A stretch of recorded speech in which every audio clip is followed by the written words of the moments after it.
Gabrielle never thought her life would come to this point. After years of struggle, heartbreak, and rebuilding, she had finally carved out a little sanctuary for herself. A place that wasn't just four walls and a roof, but a living, breathing reminder that she could rise from the ashes of her old life. That sanctuary was her lakehouse. Now, calling it a lakehouse might make it sound like some vacation cottage or a summer getaway. But to Gabrielle, it was so much more than that. It was her safe haven, her retreat from the chaos of the world. And most importantly, it was proof that she had survived one of the hardest chapters of her life and had managed to create something beautiful out of the wreckage. After her painful divorce, Gabrielle needed a project, something to keep her hands and her heart busy. While most people would have looked for a simple apartment or maybe rented a place in the city, Gabrielle chose something different.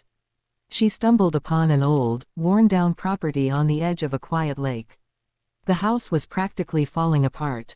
Peeling paint, broken windows, sagging floors, the kind of place most people would drive past and think, what a shame. But Gabrielle didn't see just a broken house. She saw potential. She saw a reflection of herself. She, too, had been broken down, worn out, and left behind. And just like that house, she was ready to be rebuilt. So she bought it. She poured every ounce of energy she had into it. What started as weekend projects turned into full renovations. What began as patching a roof or replacing a window grew into stripping the entire house down to its bones and carefully, lovingly, rebuilding it piece by piece. It wasn't easy. In fact, it was grueling. Gabrielle worked 2 jobs for years to make it happen. She cut out luxuries. She sacrificed vacations. She said no to dinners out with friends and, yes, to saving every dollar she could. And with those dollars came bricks, wood, nails, paint, and eventually, progress. The lakehouse became her passion project. Every wall she painted carried a memory of late nights and tired arms. Every plank of wood she laid on the floor reminded her of how far she'd come. Over time, the ruin transformed into something extraordinary. When all was said and done, Gabrielle had spent over $500,000 restoring that house. 6 years of her life. Hundreds of thousands of her savings. And every ounce of her determination. But it was worth it. Because in the end, she didn't just have a house. She had a dream home. A place where the mornings were filled with the shimmer of the lake. A place where she could sit on her porch with a cup of coffee and finally breathe in peace. And for a while, that peace lasted. But as anyone who's dealt with toxic family dynamics knows, peace never lasts when entitlement and jealousy are lurking around the corner.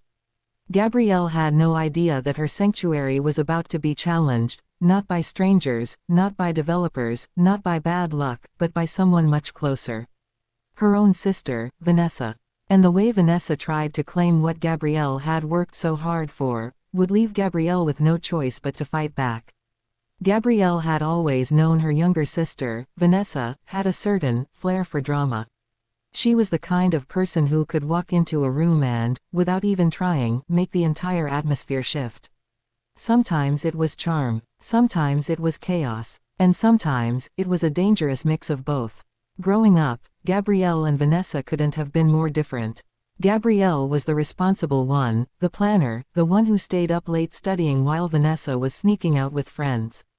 Gabrielle was the quiet dreamer, while Vanessa craved attention and excitement. Their parents had always noticed the difference too, but instead of guiding Vanessa toward responsibility, they excused her behavior.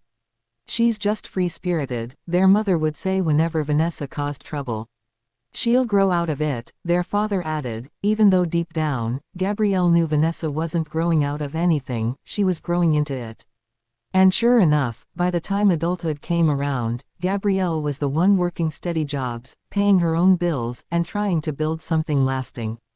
Vanessa, on the other hand, floated from one relationship to the next, chasing luxury she hadn't earned, and leaning on anyone willing to support her.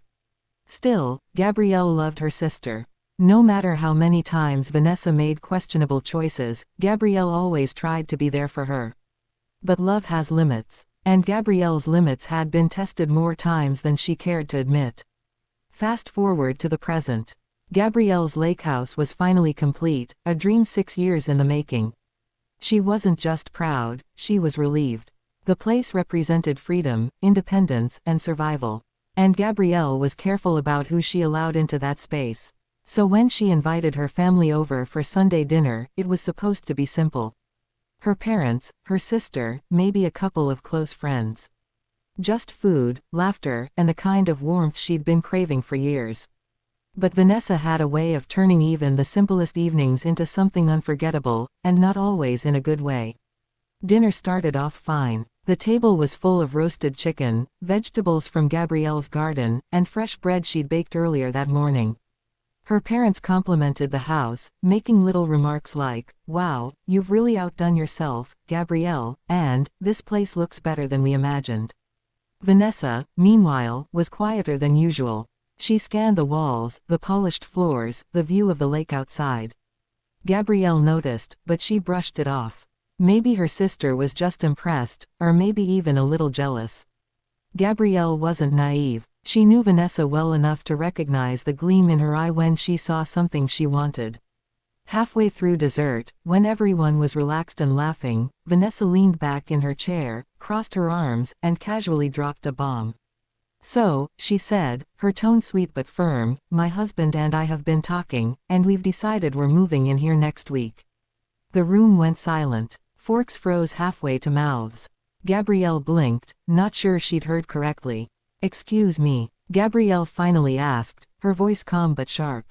Vanessa smiled, as if this was the most natural thing in the world. "Yeah, I mean, look at this place, it's perfect for kids. The lake, the space, the fresh air. You've got more than enough room. And, honestly, you don't need all this space to yourself. It just makes sense for us to move in. Think of it like sharing." Gabrielle's stomach tightened. Sharing. The word rattled in her mind like an insult. She had given 6 years of her life, poured over $500,000 into this house, and now her sister was acting like it was some kind of community property. Their parents shifted uncomfortably, clearly caught off guard. Her mother opened her mouth as if to say something, but then closed it again, watching Gabrielle carefully. The silence stretched until Gabrielle finally spoke. "Vanessa," she said slowly, "this is my home. I didn't rebuild it so you could move in. You can't just decide that." Vanessa's smile faltered, but only for a second. Then she leaned forward, her voice dripping with entitlement. "Gabrielle, come on. Don't be so dramatic. We're family. Family shares. You wouldn't turn your own sister away, would you?" And in that moment, Gabrielle realized something chilling. Vanessa wasn't asking. She was announcing. She had already made up her mind. The air in the dining room grew heavy, like the weight of Vanessa's words had sucked the warmth right out of it. Gabrielle stared at her sister, trying to process the audacity. She wanted to believe this was some sort of twisted joke, but the smug curl of Vanessa's lips told her otherwise. Her father cleared his throat. "Vanessa," he began cautiously, "I don't think that's how this works. Gabrielle owns this home. She's the one who restored it." But Vanessa cut him off with a sharp wave of her hand. "Dad, please. Don't act like you don't see it. This place is huge. Gabrielle doesn't even have a family to fill it. Meanwhile, I've got 2 kids who would thrive here. It's not fair for her to hog it all to herself." "Hog it," Gabrielle repeated, her voice rising before she could stop herself. "This house isn't some toy I snatched away from you, Vanessa. I worked for this. I sacrificed for this. Every single nail, every wall, every dollar, it was me. Not you." Vanessa rolled her eyes. "Oh, here we go. The martyr speech." She turned to their mother, her tone shifting into that sugar-sweet charm she always used when she wanted something.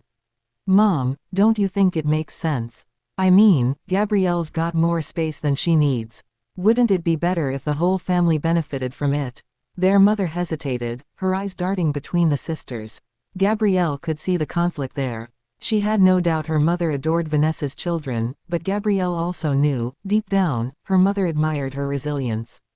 Still, the silence from both parents was deafening. And Vanessa, she took that silence as support. "See," Vanessa said, grinning as if the deal were already sealed. "They agree. It's settled. We'll start bringing our stuff next week." Gabrielle slammed her fork down, the sharp clatter making everyone jump. Her voice came out low, steady, and dangerous. "You are not moving into my house, Vanessa. Not next week. Not ever. Vanessa's smile dropped completely now, replaced by a glare. Wow, so selfish. After everything I've been through, after all the times I've needed help, you can't even open your doors for your own sister. You know what, Gabrielle? You've changed. You used to care about family. Gabrielle laughed bitterly. I still care about family. That's why I spent years putting up with your messes, bailing you out, and listening to you blame everyone else for your choices. But this is too far. The tension was thick enough to choke on. Vanessa's husband, who had been quiet all evening, finally spoke. His voice was casual, almost bored, as he reached for another slice of pie. Vanessa's right. It's logical. You've got too much space. We're family. We'll be moving in. It wasn't a suggestion. It wasn't even a request. It was a statement. Gabrielle felt a surge of heat rise in her chest. She looked at her parents, expecting them to intervene, to remind Vanessa and her husband how absurd this was.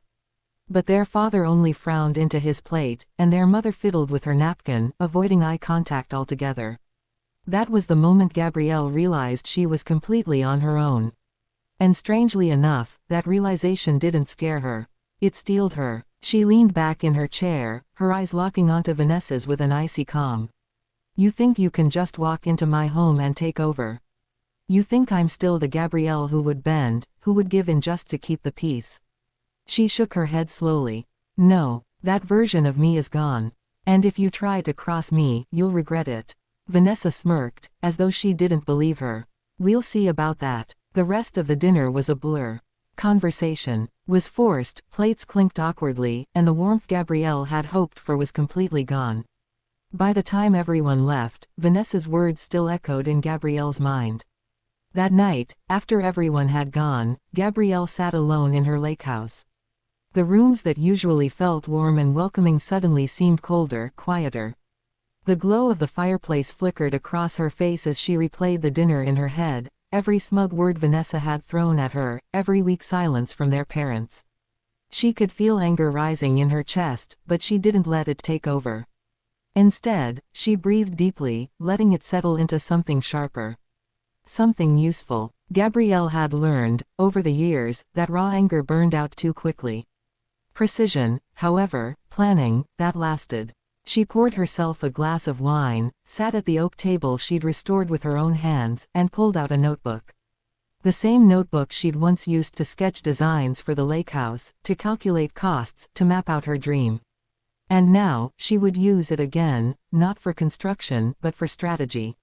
At the top of the page, she wrote one sentence in bold letters. Protect what's mine. Gabrielle knew her sister. Vanessa had always believed the world owed her something. And once she decided she wanted something, she'd fight dirty to get it. Gabrielle had seen her pull stunts with boyfriends, with landlords, even with their own parents. And now, she had set her eyes on the lake house. But Gabrielle wasn't the same person she used to be. She wasn't the older sister who gave in, who swallowed her words to avoid conflict. 6 years of rebuilding her home, and herself, had forged her into something stronger. She began listing out possibilities. Vanessa might try emotional manipulation, crying, guilt-tripping, playing the "I have kids" card. She might lean on their parents to pressure Gabrielle. She might even go legal, trying to claim rights that weren't hers. Gabrielle wasn't going to be caught off guard. She was going to be 10 steps ahead. The next morning, Gabrielle made a series of phone calls. The first was to her lawyer, the same one who had handled the final stages of her divorce and had helped her secure the deed to the lake house. Vanessa wants to move in. Her lawyer repeated, almost laughing. She has no claim here. You own the property outright. She can't just waltz in and take it. I know, Gabrielle said calmly. But I also know my sister. She doesn't quit. And I don't want this to drag out into a messy fight. I want it clean. Then document everything, the lawyer advised. Every conversation, every message. And don't let her put a single box in that house. Not one. The moment she establishes residence, things get harder. Gabrielle thanked him, feeling steadier already. The second call was to a realtor friend she trusted. Not because she planned to sell, but because she wanted information. If Vanessa tried to pull any stunts, Gabrielle wanted to know her options. Knowledge was power. The third call was to a local auction house. This one wasn't about defense. This was about offense. She wasn't sure yet how she'd use it, but something told her the idea would come in handy. By the end of the day, Gabrielle had her plan sketched out. She wasn't going to fight Vanessa with screaming matches or petty insults. She was going to fight her with silence, paperwork, and precision. She was going to make it so clear, so undeniable, that Vanessa would never forget the sting of trying to cross her. And as Gabrielle stood on her porch that evening, watching the sun set over the lake, she made herself a quiet promise. No one, absolutely no one, is taking this house from me. It didn't take long for Vanessa to make her move. Barely a week had passed since that disastrous Sunday dinner when Gabrielle heard the crunch of tires on her gravel driveway. She glanced out the front window and felt her stomach tighten. There it was, Vanessa's SUV, loaded down with boxes. Her husband's truck followed right behind, piled high with furniture. And in the back seat, Gabrielle caught sight of her niece and nephew, pressed up against the glass, excitement written all over their little faces. Gabrielle's hands tightened around the coffee mug she was holding. She had expected this. She had planned for this. But seeing it play out in real life stirred something sharp inside her, a mix of disbelief and fury. The SUV door swung open, and Vanessa emerged, sunglasses perched on her head, a wide grin plastered across her face. She looked like someone arriving at a vacation rental, not someone barging into her sister's life. "Hey, sis," Vanessa called cheerfully, as though nothing had ever been said. "We're here. The kids are so excited." Gabrielle stepped onto the porch, her expression unreadable. "What are you doing?" Vanessa laughed, waving a hand toward the truck. "What does it look like?" "We're moving in. I told you last week." Gabrielle's jaw tightened. "You told me." "I didn't agree." Vanessa's smile faltered, but only for a split second. Then she plastered it back on. "Gabby, come on. Don't make this harder than it needs to be. We're family. The kids need space, and you've got more than enough of it. It just makes sense." By now, her husband was already climbing out of the truck, heading to the back to untie a dresser. Gabrielle's pulse quickened. She walked down the steps, her voice steady but cold. "Stop. Right now. Nothing comes off that truck." Her brother-in-law looked at her like she was being unreasonable. "We're just getting a head start. Where do you want this dresser?" "Upstairs." Gabrielle stepped in front of him, blocking the path. Her voice dropped, firm and unshakable. "You're not carrying a single thing into this house. Not one box. Not one sock. This is my home, and you are not moving in." Vanessa sighed dramatically, throwing her hands in the air. "Unbelievable. You're really going to do this in front of the kids. You're going to traumatize them by making a scene." Gabrielle's eyes flicked to her niece and nephew, who were now watching from the car, confused. Her heart ached for them. They didn't deserve to be caught in this. But that ache only hardened her resolve. "You're the one dragging them into this mess, Vanessa," Gabrielle said, her voice steady. "Not me." Vanessa's smile vanished completely now, her tone turning sharp. "You think you're better than me, don't you? Just because you poured money into this old place, you think you get to slam the door in your own family's face. You're selfish, Gabrielle. Always have been." Gabrielle took a slow breath, letting the insult roll off her like water off stone. She wasn't going to give Vanessa the reaction she wanted. Instead, she pulled her phone from her pocket and held it up. "I told you once, and I'll tell you again, you are not moving into this house. And since you don't seem to listen, I'll let the sheriff explain it to you. One call, Vanessa. That's all it takes." For the first time, Vanessa's confidence cracked. Her eyes narrowed, but Gabrielle saw the flicker of doubt.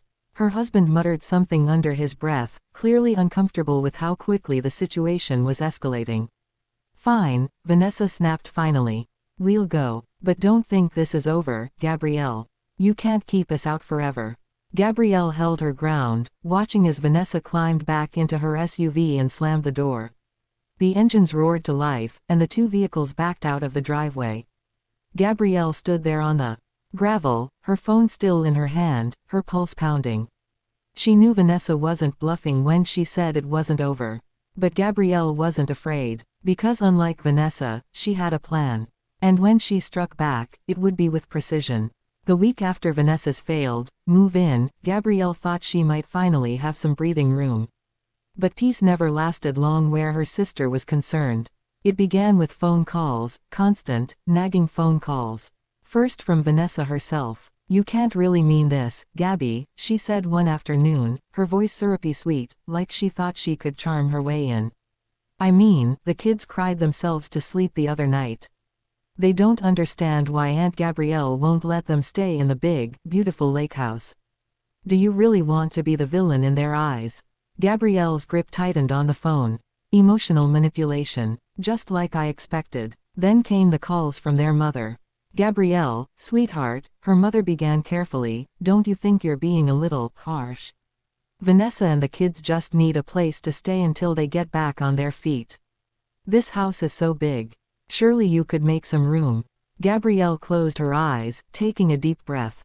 Her mother meant well, at least she told herself that, but Gabrielle could hear the bias underneath. Vanessa had always been the one their mother tried to shield, excuse, protect. And here she was, doing it again. "Mom," Gabrielle said firmly, "I've worked 6 years and spent over $500,000 on this house. It's not a temporary crash pad. It's my home. Vanessa doesn't get to take it just because she wants it." Her mother sighed. "But family. Family doesn't try to steal from you," Gabrielle snapped before she could stop herself. "Family doesn't manipulate and demand. And if you can't see that, maybe you need to stop calling me about this." She hung up before her mother could reply. But the calls didn't stop. If anything, they got worse. Her father called next, less emotional, more practical. "Gabrielle, listen. Vanessa and her husband have been talking about legal action. They think they can make a case for shared ownership. Something about inheritance rights. You should be prepared." Gabrielle almost laughed at the absurdity. Shared ownership. Vanessa hadn't spent a single dime or lifted a single finger to restore the lake house. And inheritance. Their parents weren't dead. Still, Gabrielle didn't dismiss it. She wrote it down in her notebook. Another angle Vanessa might try. Another tactic to be ready for. Sure enough, within days, Gabrielle received an official-looking letter. A request for mediation, Vanessa called it. The letter was full of vague claims about fair distribution of family assets and ensuring children's welfare. Gabrielle didn't even flinch. She scanned the letter, forwarded it to her lawyer, and then poured herself a glass of wine. Her lawyer called her the next day. "Don't worry, Gabrielle. This is nonsense. They don't have a leg to stand on. But you're right to be cautious. People like your sister often get more reckless the more desperate they become." Gabrielle nodded, even though he couldn't see her. She already knew. Vanessa's desperation was just beginning. Meanwhile, Gabrielle had been quietly preparing. She had made contact with the auction house again, explaining her situation. She didn't tell them everything, only that she might soon need their services. They assured her they could move fast when the time came. She also met with her banker, reviewing her financial records, her mortgage statements, and her deed. Every document was airtight, every payment in order. Vanessa couldn't touch her through legal means, and Gabrielle wanted to be absolutely certain. By the time the second Sunday rolled around, Gabrielle felt steady, almost calm. She knew the storm was coming. She knew Vanessa wouldn't back down. And sure enough, right on cue, Vanessa arrived again. Not with boxes this time. Not with kids and furniture. This time, she brought paperwork. And Gabrielle smiled, because this was exactly what she had been waiting for. The knock at the door was sharp, impatient, the kind of knock that wasn't asking, it was demanding. Gabrielle opened it to find Vanessa standing there, folder in hand, lips pressed into a smug little smile. Her husband lingered behind her, arms crossed like muscle on standby. "Well," Vanessa said, breezing past Gabrielle into the foyer without waiting for an invitation, "I think it's time we settled this once and for all." Gabrielle closed the door slowly, her expression calm, though her stomach twisted with irritation at the invasion. "You weren't invited in." Vanessa ignored her, tossing the folder onto Gabrielle's dining table. Pages spilled out, printouts, highlighted sections, handwritten notes in Vanessa's looping script. "These," Vanessa declared, tapping the papers with her manicured nail, "are proof that this house is part of our family's legacy. You can't just hoard it for yourself, Gabrielle. Legally, it's arguable that I have rights to it as well." Gabrielle raised an eyebrow, slowly walking over to glance at the papers. They were a messy hodgepodge of internet articles about inheritance law, some vague property guidelines, and even a copy of their father's will, completely irrelevant, since their parents were both still alive. Let me guess, Gabrielle said, her tone almost amused. Google University. Vanessa bristled. Laugh all you want. The fact is, Mom and Dad always said the lakehouse should stay in the family. And I have a family. You don't. So obviously, it makes more sense for me to live here. Gabrielle's voice dropped, low and razor sharp. This is my house. Bought with my money. Restored with my hands. Legally documented in my name. Nothing you print off the internet changes that. Vanessa's husband stepped forward. We can take this to court, Gabrielle. Do you really want that mess? Do you really want the embarrassment of dragging your own family through legal battles? Or, you could make this easy. Let us move in, and everyone's happy. Everyone. Gabrielle echoed. Funny. I don't recall being part of that, happy. Vanessa crossed her arms, her smugness returning. You won't win this by being stubborn. Mom's on my side. Dad will cave eventually. And when the rest of the family hears that you refused to share a massive house with your own sister and her kids, do you really think they'll support you? There it was, the emotional warfare. The guilt. The manipulation. But Gabrielle didn't flinch. Not this time. She gathered up the messy papers, stacked them neatly, and slid them back across the table toward Vanessa. Her movements were slow, deliberate, as if she were handling trash. You've made one mistake, Vanessa, Gabrielle said softly, her eyes locking onto her sister's. You still think I'm the same person you used to push around. But I'm not. I don't scare. I don't bend. And I certainly don't hand over $500,000 and 6 years of my life because my little sister throws a tantrum. Vanessa's smirk wavered, but she quickly recovered, tossing her hair over her shoulder. We'll see. You can't stop me forever. Gabrielle smiled then. Not a warm smile, not a forgiving one, but the kind of smile that said, you've already lost, and you don't even know it yet. Because Gabrielle had been waiting for this moment. She had her paperwork ready. Her lawyer on call. Her plan with the auction house already in place. She wasn't going to shout. She wasn't going to argue. She was going to end this with precision. And when the time came, Vanessa would finally understand what it meant to pick a fight with someone who had nothing left to lose, and everything to protect. The night after Vanessa stormed out, Gabrielle sat at her kitchen table with a glass of wine and a thick stack of papers. The lamp cast a warm glow over the documents, property deeds, restoration invoices, legal contracts, all neatly organized in a leather binder. Every page told a story, not just of ownership, but of sacrifice. She'd spent 6 years pouring herself into this house. Every paycheck, every long weekend, every scraped knuckle and sleepless night. This wasn't just real estate. This was her freedom, her healing. And she wasn't about to let Vanessa reduce it to a pawn in some twisted game of entitlement. She flipped to the last section, the agreement with the auction house. Signed, sealed, and ready to move forward. She had arranged for the house, if necessary, to be liquidated into pure financial power. Because Gabrielle knew one thing Vanessa didn't, sometimes the best way to win wasn't to fight over the battlefield, but to burn it down on your own terms. The plan was brutal, yes. But it was elegant. If Vanessa wanted the house so badly, Gabrielle would take away the very possibility of her ever stepping foot in it. The next morning, Gabrielle made a quiet call to her lawyer. Put the documents into motion, she said simply. If she pushes again, I want the truck ready. Her lawyer didn't hesitate. It'll be done. Meanwhile, Vanessa was busy playing her own game. She started telling the rest of the family that Gabrielle was being difficult. At brunch with their parents, she painted herself as the dutiful mother trying to give her children a stable home, while Gabrielle was being selfish and childless and bitter. Gabrielle expected it. In fact, she counted on it. Because when the family came to confront her, as she knew they would, she would already have her answers lined up, her paperwork airtight.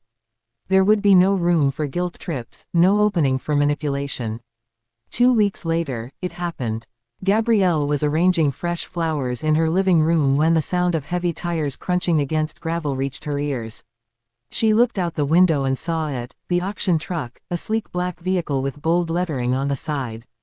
Behind it, a moving crew began unloading equipment, carefully stacking boxes by the porch. And as if the universe had scripted it, Vanessa's minivan rolled up moments later. She stepped out in sunglasses and heels, her children trailing behind her like ducklings. Her husband carried a box, already acting as though the house was theirs. "Surprise," Vanessa chirped, striding up the walkway. "We decided to just move in today. You know, to make it official." But the smile froze on her face when she noticed the uniformed men hauling in clipboards and inventory sheets. "What is this?" Vanessa demanded. Gabrielle opened the door with practiced calm, leaning casually against the frame. "Oh, this. Just a little preparation. Since you're so eager to claim my house, I figured I'd solve the problem altogether." The foreman of the crew tipped his hat politely. "Ma'am, we're here to begin cataloging everything for auction. Once the paperwork is finalized, the property will be vacated and sold." Vanessa blinked, her jaw falling open. "Auction? You can't be serious." Gabrielle's voice was smooth, almost kind, but laced with steel. "Dead serious. If I can't have peace here, no one will. Not even you. This house will never be yours, Vanessa. Not now, not ever." Her words cut sharper than a blade. Vanessa's husband set the box down slowly, his face pale. The children looked confused, tugging at their mother's sleeve. But Gabrielle didn't waver. She had made her choice. And for the first time in her life, Vanessa realized her sister wasn't bluffing. Vanessa's face turned crimson. She spun toward the moving crew, waving her arms frantically. "Stop. Stop right now. This is my family's property. You can't just take it away like this." The foreman glanced at Gabrielle, who gave a small nod. "We only answer to the legal owner," he said flatly, pulling out the signed paperwork. "Everything's in order." Vanessa let out a sharp, disbelieving laugh. "Legal owner? Gabrielle, this is insane. You're bluffing. You wouldn't dare." Gabrielle stepped forward, her heels clicking softly against the wooden porch. Her expression was calm, but her voice carried the weight of years of silence finally breaking. "I already dare, Vanessa. The papers are signed. If you want to fight me in court, go ahead. But let me remind you, I have every receipt, every deed, every document. This house isn't a family legacy. It's mine, and if selling it is the only way to keep you out, then so be it." Vanessa's children tugged at her dress, confused and frightened. Her husband placed a hand on her shoulder, murmuring something about going home, but Vanessa jerked away violently. "No," she screamed. "You can't do this to me. To us. This was supposed to be our future. You can't just erase me." Gabrielle's eyes softened for a moment, not with sympathy, but with the sad clarity of someone who had finally accepted the truth. "You erased yourself the moment you decided my life was yours to control. I spent 6 years rebuilding myself, and I won't let you tear it apart again. Not for you, not for anyone." At that moment, their parents pulled into the driveway. They had come after Vanessa's phone call earlier that morning, expecting to play peacemakers. Instead, they walked into a storm. "What on earth is going on here?" their mother demanded, stepping out of the car. Vanessa whirled around, desperate, pointing a trembling finger at Gabrielle. "She's selling the lakehouse. Our family's home. She's doing it just to spite me." Gabrielle met her mother's eyes steadily. "No, I'm selling it because I refuse to be controlled anymore. This house isn't a chain, and it isn't a bargaining chip. It's mine. And if that means burning the bridge between us, then maybe it was already ash to begin with." For once, their father spoke up, his voice quiet but firm. "She's right." Vanessa froze, her breath catching. "Dad, what? You're taking her side." Their father's gaze hardened. "It was never about sides, Vanessa. It was about respect. And you lost sight of that a long time ago." The silence that followed was suffocating. Even the children stopped fidgeting, sensing the gravity of the moment. Vanessa's face crumpled. She looked around wildly, but no one came to her rescue, not her husband, not her parents. She was alone. At that moment, their parents pulled into the driveway. They had come after Vanessa's phone call earlier that morning, expecting to play peacemakers. Instead, they walked into a storm. "What on earth is going on here?" their mother demanded, stepping out of the car. Vanessa whirled around, desperate, pointing a trembling finger at Gabrielle. She's selling the lake house. Our family's home. She's doing it just to spite me. Gabrielle met her mother's eyes steadily. No, I'm selling it because I refuse to be controlled anymore. This house isn't a chain, and it isn't a bargaining chip. It's mine. And if that means burning the bridge between us, then maybe it was already ash to begin with. For once, their father spoke up, his voice quiet but firm. She's right. Vanessa froze, her breath catching. Dad, what? You're taking her side. Their father's gaze hardened. It was never about sides, Vanessa. It was about respect. And you lost sight of that a long time ago. The silence that followed was suffocating. Even the children stopped fidgeting, sensing the gravity of the moment. Vanessa's face crumpled. She looked around wildly, but no one came to her rescue, not her husband, not her parents. She was alone. Gabrielle took a deep breath, her hands steady as she turned back to the crew. Proceed, she instructed. The men nodded and began moving inside. Vanessa let out one last cry, raw and furious. You'll regret this. You'll regret destroying your own family. But Gabrielle only shook her head. The only thing I regret is letting you believe you could own me. And with that, she walked inside, the sound of the crew cataloging her hard-earned possessions echoing like a drumbeat of finality. Vanessa stood frozen on the porch, her empire of entitlement crumbling around her. It was over. Not with shouting, not with fists, but with a quiet, devastating precision. And as the auction truck rolled forward, Gabrielle felt lighter than she had in years. Because sometimes, revenge wasn't about destruction. It was about reclaiming yourself, and leaving nothing for the ones who tried to steal it. The weeks that followed moved quickly. The auction house catalogued every detail, from the custom oak flooring Gabrielle had chosen to the antique fixtures she'd restored by hand. Within days, the listing went live. Bidders lined up, investors circled, and the lake house that had once been Gabrielle's private sanctuary became the centerpiece of a heated auction. Vanessa tried everything, calling lawyers, begging their parents to intervene, even showing up at the auction house in tears. But nothing worked. The law was airtight, the paperwork flawless. Gabrielle had prepared too well. When the gavel finally fell, the house sold for a staggering sum, more than Gabrielle had ever imagined. $500,000 had gone in, but now nearly double came out. Vanessa was there that day, standing in the back of the auction room, her face pale, her lips trembling as strangers celebrated the purchase of what she thought would be hers. She didn't scream this time. She didn't throw a tantrum. She just stared, hollow, as the dream she tried to steal slipped forever out of her reach. Gabrielle walked out of the auction house with her lawyer by her side, her head high. She had no regrets. She bought a smaller cottage in a quiet town up north, closer to the hiking trails she loved, with just enough space for peace and no room for uninvited guests. The money she pocketed gave her freedom, freedom to travel, freedom to invest, freedom to build a life that no one could touch. For the first time in years, Gabrielle woke up every morning without the weight of her sister's shadow hanging over her. As for Vanessa, whispers spread quickly through the family. People grew tired of her entitlement, her dramatics, her endless attempts to manipulate. One by one, relatives began to distance themselves. Even her husband grew colder, resentful of the chaos she dragged into their home. Vanessa had gambled everything, her reputation, her family's trust, her relationship with her sister, thinking she would win. Instead, she lost it all. And Gabrielle, she didn't just win, she reclaimed herself. Because in the end, revenge wasn't about fire or fury. It was about choosing peace on your own terms, and leaving nothing for those who tried to take it from you.